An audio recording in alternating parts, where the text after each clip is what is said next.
and welcome to T Academy. In today's lecture, we'll be discussing the discontinuous mode of operation of the boost converter. So we already discussed the different modes of operation of the boost converter in one of my previous lectures. We have the operation during T on, where the transistor Q1 is conducting and the current ramps up to a peak value of VDCT on over L naught, and then during T off the energy stored in the inductor is delivered to the load via this diode D1. In today's lecture we will be deriving the expression for feedback control of boost converter in discontinuous mode of operation. So let's go a bit in detail and see how this feedback operation works in the boost converter. We already saw something similar to this for the buck converter. I'll add the link here if you are interested in watching it. So this is a bit similar, but I think it's useful if I explain it again for the boost converter.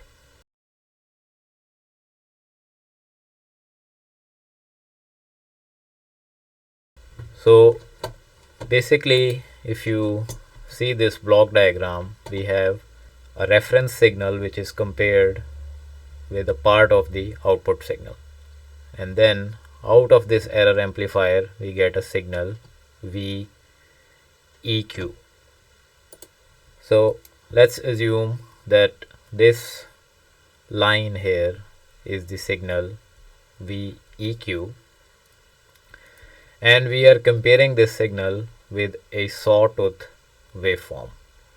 So this is the sawtooth signal of period equal to T.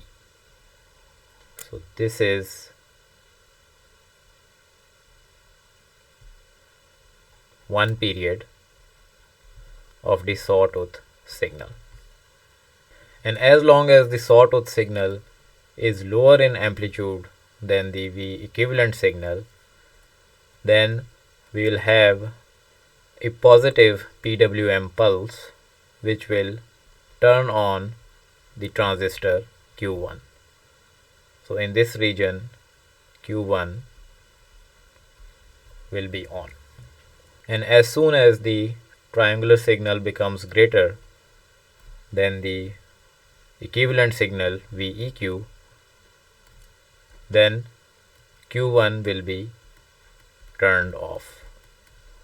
So in this region here Q1 will be off, and this will repeat with a frequency equal to 1 over T, which is the frequency of the sawtooth signal.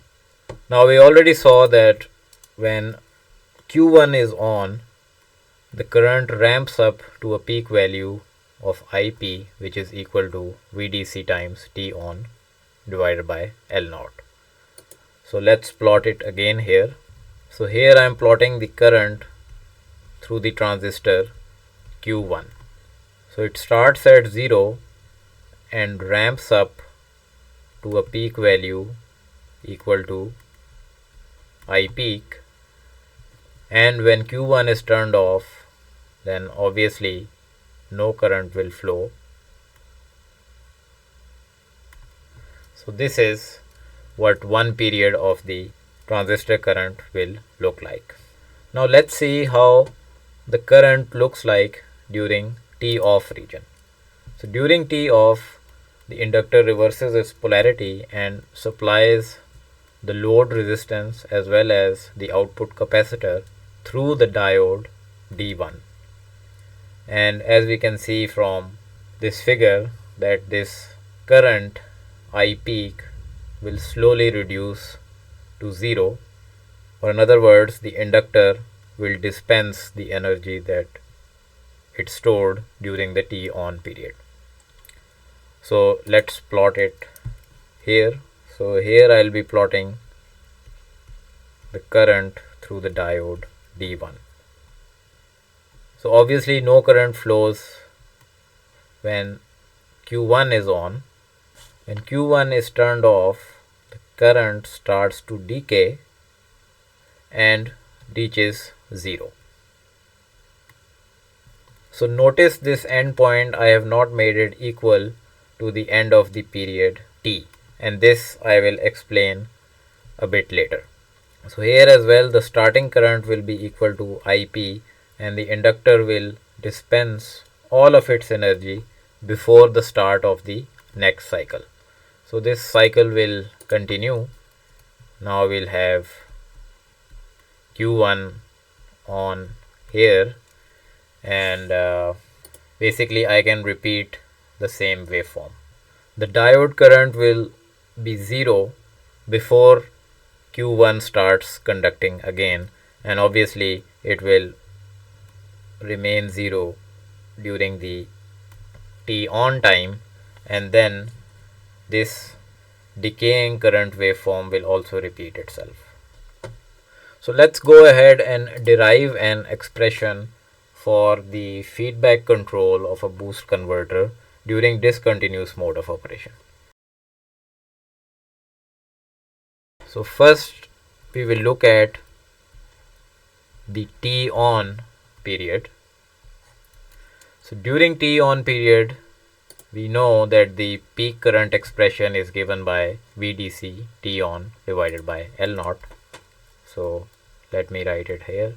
IP is equal to VDC times T on divided by L, and we can find out the energy stored in the inductor EL, which would be given by half L I square.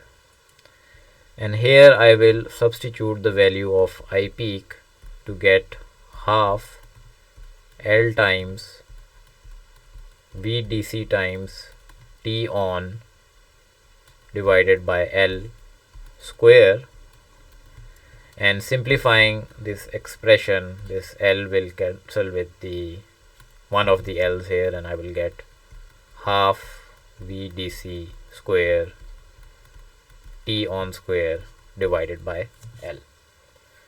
So this is the energy stored in the inductor during T on period, and from this diagram we can see that during T off period all of this energy has been dispensed to the load, since we know before the end of the T off period the inductor the current has gone down to 0.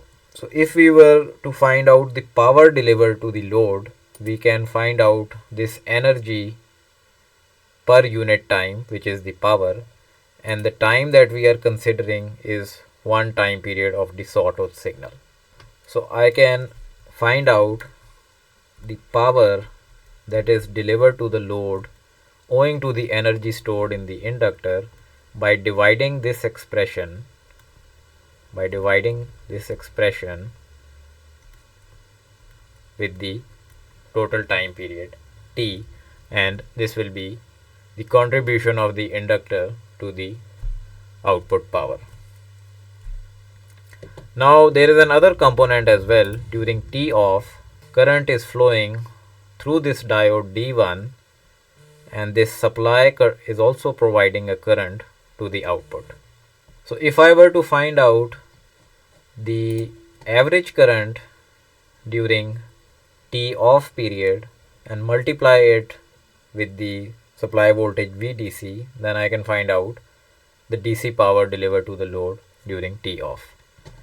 And this I can easily do by calculating the average current. So this is nothing but a triangle, so I can find out its area as half times I peak times TR. So TR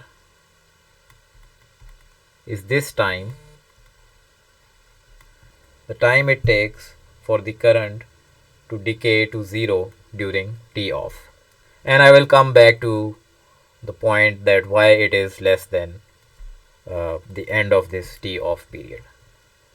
So half times base, so base here is the reset time. So basically we have T on and T reset, and this divided by the total time period T gives me the duty cycle during which the current is supplied to the load during T off period. So now let's find out the contribution to the output power during T off period. So we have found out the expression of the average current during T off, which is equal to half times I peak times the reset times divided by the total time period, and I can find out the DC power delivered to the load by multiplying VDC with half I peak times TR divided by T. Now I want to find out the total power delivered to the load, which will be a contribution during T on time period and T off time period. So the total power will be equal to PL, which is due to the power supplied by the inductor, plus the DC power that is supplied during T off. So substituting the expressions here, I will write half VDC square times T on square divided by L times T, plus PDC will be VDC over half, and here as well I will substitute the value of IP from here. So instead of IP I will write VDC times T on divided by L times TR divided by T. So here, as you can see, I can take out VDC square and 1 T on half L T common from this whole expression, and inside I will have T on plus TR. So what is this expression T on plus TR?